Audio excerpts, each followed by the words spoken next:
ናይል የግብጽ ነው ግብጽም የናይል ነች የሚለው ዘይቤ በግብጻውያን ደም ውስጥ የሰረጸ ብቻ ሳይሆን በእኛ በኢትዮጵያውያንም ከሞላ ጎደል ቅቡል የሆነ አስተሳሰብ ነው። ይህ አስተሳሰብ የመነጨው ከተራ ፕሮፓጋንዳ ብቻ ሳይሆን የግብጻውያን ነፍስያ በናይል ውሃ ላይ በመንጠልጠልም የተነሳ ነው። ጥናቶች የሚያመለክቱት ግብጽ ለ100 ዓመት የሚበቃ የውሃ ሀብት ክምችት ከመሬት በታች እንዳላት ነው። ያም ሆኖ ነው ሀገሪቱ በገጸ ምድር ውሃ ላይ ጥገኛ ሆነችው። ግብጽ ከአጠቃላይ የውሃ ፍላጎቷ ከ90% በላይውን የምታገኘው ከናይል ነው። የሀገሪቱ ኢኮኖሚን በተለይም የግብርና የኃይል ማመንጫ ትራንስፖርትና ቱሪዝም ዘርፎች በዚሁ በናይል ወንዝ ላይ የተመሰረቱ ናቸው። በአንጻሩ 85% የናይል ውሃ ምንጭ የሆነው አባይ በኢትዮጵያ ውስጥ 850 ኪሎ ሜትሮችን ቢጓዝም ይህ ነው የሚባል ኢኮኖሚያዊ ፋይዳ አልነበረውም። ሀገሪቱም ከአባይ ባለፈ ሌሎች በርካታ ወንዞችና የዝናብ ውሃ ምንጮችም አሏት። ባጭሩ አባይ የቁጭት ምንጭ ካልሆነ በቀር ለኢትዮጵያውያን የህይወት ምንጭ ሆኖ አያውቅም። ግብጽ በናይል ላይ የተሰጣትን ዕውቅና በመጠቀምም ስኬታማ የዲፕሎማሲና የልማት ስራዎችን በውስጥም በውጭም ሰርታለች። በሀገር ውስጥ የአስዋን ግድብን ጨምሮ በርካታ ናይልን መሰረት ያደረጉ የልማትና የምርምር ፕሮጀክቶችን በመገንባት ስኬታማ ነች። በዲፕሎማሲው ዘርፍም በናይል ላይ ያላትን ጥገኝነት በማስተዛዘኛነት በማቅረብ ኢትዮጵያም ሆነች ሌሎች የላይኛው ተፋሰስ ሀገራት በወንዛቸው ላይ ምንም አይነት የልማት ፕሮጀክቶችን እንዳይተገብሩ አድርጋለች። ሱዳንንም ቢሆን እንዳያማህጠራው አይነት እንጂ የሚገባትን ያህል ተጠቃሚ አላደረገቻትም። ከምርጥ የትምህርት ተቋሞቿ የሚወጡ የውሃና ተፋሰስ መሐንዲሶቿን በውሃ ልማት ላይ በተሰማሩ ዓለም አቀፍ ተቋሞች በማሰማራትና በአረቡ ዓለም ባላት ተቀባይነት አማካይነት ሌሎች ሀገሮች ከለሙ እሷ እንደምትጎዳ አድርጋ ቀርጻለች። በአደባባይ ባታውጀውም ጎረቤቶቿን የማዳከም ስልት ትከተል እንደነበርም ይታወቃል። እነዚህ ስልቶች ውጤት አስገኝተውላታል። ዴቪድ ላምፕ የተባለ አሜሪካዊ ጋዜጠኛ አረቦችና እስራኤል በሚል ርዕስ የጻፈውን ድርሳን ላነበበ ሰው በተለይም የግብፃውያንን የፖለቲካ ባህል መገመት አያዳግትም። ይህንን የምንልበት ምክንያት ደግሞ ላምፕ በዚያ መጽሐፉ አወዛጋቢውን የመካከለኛው ምስራቅ ሀገራት ጂኦፖለቲካዊ እውነታ ከነታሪካዊ ዳራው ያተተበት አግባብ ይልቁንም ግብጽ ስለምትታወቅበት ዲፕሎማሲያዊ ዘይቤ በተሻለ ስፋትና ጥልቀት እንድንገነዘብ የሚረዳ ነው። እናም ከዚህ የተነሳ የዴቪድ ላምፕ ትንተና በሀገራት መካከል የሚደረግ ዲፕሎማሲያዊ ግንኙነት ሁሉ የፖለቲካ ጨዋታ ውስጥ ዘላቂ ወዳጅም ዘላቂ ጠላትም ሊኖር እንደማይችል ያመለክት ይሆናል። ይህንን መሰረተ ሐሳብ ወደ የአረቡ ዓለም ስናመጣው ደግሞ ምናልባትም በብዙ ጥፍ የባሰበት መሸዋወድ ተላብሶ የሚገለጽበት እውነታ ሊያጋጥመን ይችላልና አይገርምም። ጸሐፊው ለዚህ አስተያየቱ እንደ ዋነኛ ምክንያት አድርጎ ባቀረባቸው ነጥቦች ውስጥ በተለይም የቀጠናውን ጂኦፖለቲካዊ ገጽታ የሚወስን ተጽዕኖ ያሳድራሉ ከሚባሉት ሀገራት አንዷ የሆነችው ግብጽ በተለያዩ የታሪክ አጋጣሚዎች የፈጸመቻቸውን አስተዛዛቢ ዲፕሎማሲያዊ ክህደቶች የሚያወሱት በቁጥር በርካቶች ናቸው። የመጽሐፉ ርዕስ አረቦችና እስራኤል የሚል እንደመሆኑ መጠንም በተለይም የአረብ ሊግን እንዲመሰረት ከማድረግ አንስቶ አባል ሀገራትን በፊት አውራሪነት እያስተባበረች የጋራ መድረኩን ስትመራ የቆየችው ግብጽ ለዚያን አይነቱ ዓለም አቀፋዊ አመኔታን የሚጠይቅ ኃላፊነት የሚያበቃ የፖለቲካ ባህል ይኖራታል ብሎ ማሰብ እንደሚያስቸግር በጎን ሊገልጽልን መፈለጉን የሚያመለክት አንደምታ ያለው ይመስላል። እርሱ የግብጽ መንግስታት በተናገሩት ጸንተው ከመገኘት አኳያ እጅጉን ስር የሰደደ ችግር አለባቸው የሚል ይዘት አዘል ትንተናው ላይ እንደ ምሳሌ ያወሳቸው የመካከለኛው ምስራቅ ጂኦፖለቲካ ታሪካዊ እውነታዎች በአብዛኛው ግብፃውያኑ የሚያስተባብሩት የአረብ ሊግና መሰል ቀጠናዊ ስብስብ ከአይሁዳዊቷ ሀገር ከእስራኤል ጋር የይለይልን አይነት ፍጥጫ ውስጥ ገብቶ በተስተዋለባቸው አጋጣሚዎች ሁሉ ፈርዖኖቹ ቶሎ የማፈግፈግ ወይም የመንሸራተት አዝማሚያ ስለማሳየታቸው የሚያስገነዝቡ ናቸው ማለት ይቻላል።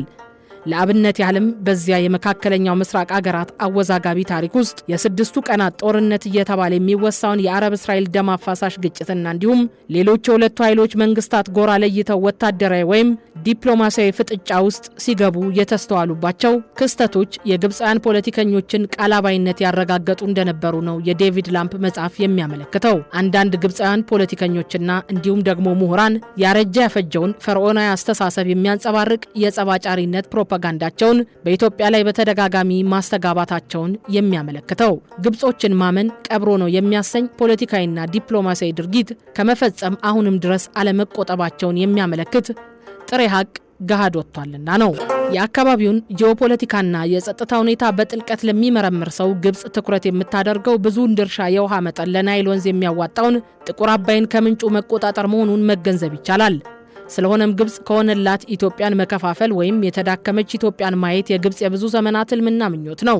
ኢትዮጵያ በተዳከመችና በከሳች ጊዜ የጥቁር አባይን ወንዝ ምንጭ እቆጣጠራለሁ በማለት መጠነ ሰፊ ዝግጅት ካደረገች ዘመናት ተቆጠሩ።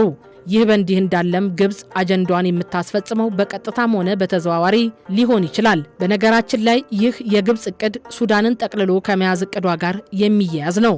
ግብጽ ሱዳንን በቁጥጥሯ ስር ለመዋል ወይም በቅኝ ገዢዋ ብሪታንያ ግብጽና ሱዳን ስምምነት መሰረትም ሱዳንን ጠቅልላ ለመያዝ በብዙ ለፍታለች። ሆኖም ግን ሱዳን እንደ አውሮፓውያኑ አቆጣጠር በ1956 ከእንግሊዝ ቅኝ ገዢዎች መዳፍ ስር በመውጣቷ የግብጽ ህልም ለጊዜውም ቢሆን መክኖ ቀርቷል።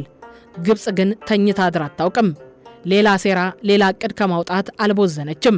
ከአረባዊነት ማንነት ጋር በማያያዝ ሱዳንና ግብጽ አንድነታቸውን ማጥበቅ አለባቸው ከማለት ባሻገር የናይል ወንዝን ጉዳይ አረባዊ አጀንዳ ለማድረግ የማትቆፍረው ጉድጓድ የማትበጥሰው ቅጠል የለም። ይህ ደግሞ በአፍሪካዊና አረብ ማንነት አኳያ ውጥረትን እንዳነገሰ ዛሬም ድረስ አለ።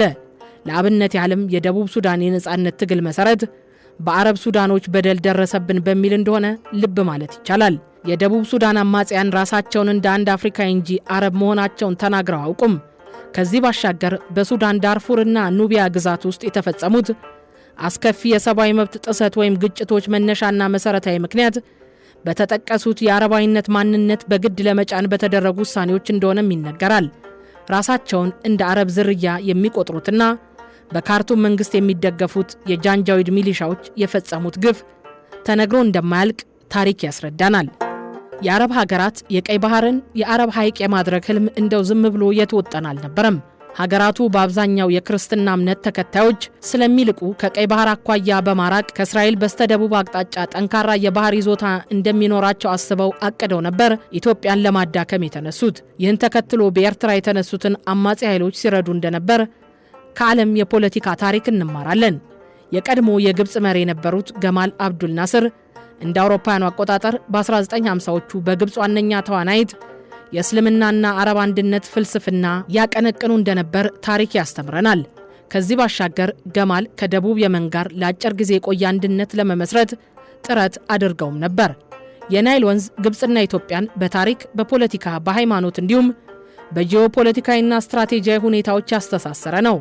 ቀደምት የታሪክ ሰነዶች እንደሚያመለክቱት ግብፃውያን ፈርዖኖች በከፍተኛ የስልጣኔ እርከን በነበሩበት ወቅት ሳይቀር በዚያን ወቅት ኩሽ ተብላ የምትታወቀው ኢትዮጵያ የግብጽ ዋነኛ ወዳጅ የነበረች ሲሆን በወቅቱ ኢትዮጵያውያን ለፈርዖኖች ወታደር ሆነው ያገለግሉ እንደነበር፣ አንዳንድ ጊዜም ራሳቸው አስተዳዳሪ ሆነው እንዳገለገሉ በታሪክ ሰነዶች ላይ ሰፍሯል። The Wonderful Ethiopians በሚለው መጽሐፏ ድሪሱላ ሂውስተንስ በዝርዝር ጠቅሰዋለች። የኢትዮጵያውያንና የግብፃውያን ወዳጅነትና ትውውቅ ረዥም ጊዜን ያስቆጠረ ነው ትላለች ይህች አሜሪካዊት ጸሐፊ። በአንጻሩ ግን ግብፃውያን የህልውናቸው ምንጭ የአባይ ወንዝ መሆኑን ካወቁ ወዲህ የህልውናቸው ምንጭ ሆነው ወንዝ ለሚነሳባት ኢትዮጵያ በጎ አመለካከት እንደሌላቸው የታወቀ ነው። የአባይ ውሃ ማለት በሰሐራ በረሃ ውስጥ ለምትገኘው ግብጽ ምን ማለት እንደሆነ ለመረዳት ሌሎች በመካከለኛው ምስራቅ የሚገኙ የአረብ ሀገራት ይህ ነው የሚባል የዝናብና የወንዝ ምንጭ የሌላቸው እንደመሆኑ የነዳጅ ሀብት ያላቸው ስለሆነ የውቅያኖስ ውሃን በከፍተኛ ኃይል እያጣሩ ነው የሚጠቀሙት። ነገር ግን ከአረብ ሀገራት ከፍተኛ የህዝብ ብዛት ያላት እንዲሁም በወጣት ስራ አጥነትና ቀላል የማይባል ህዝቧ በድህነት ለሚኖርባት ግብጽ እንደ ሌሎቹ በነዳጅ እንደከበሩት ሀገራት ከፍተኛ ወጪን አውጥታ የውቅያኖስ ውሃን ማጣራት ፈታኝ ነው። ስለዚህ ለግብጽ የአባይ ውሃ ማለት የህልውናዋ ምንጭ ነው። በተጨማሪም በአፍሪካ ብቻ ሳይሆን በዓለም ላይ ወደፊት ከነዳጅን በበለጠ ከፍተኛ የጂኦፖለቲካዊ ግጭቶች ምንጭ ሆናል ተብሎ የሚጠበቀው ለውሃ የሚደረገው ፉክክር እንደሆነ በርካታ የዘርፉ ባለሙያዎች በተደጋጋሚ የገለጹት ጉዳይ ነው።